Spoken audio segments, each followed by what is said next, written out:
One of Magellan's ships explored the blank of South America for a passage across the continent.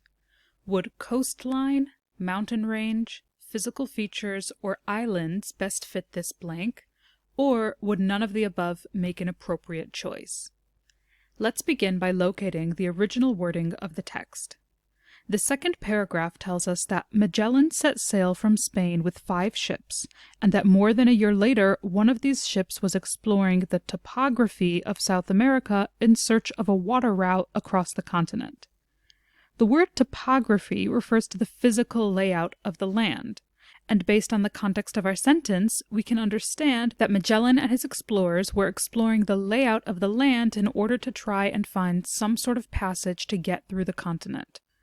Therefore, based on this information, we can head down to our choices and pick C, physical features, as our final answer.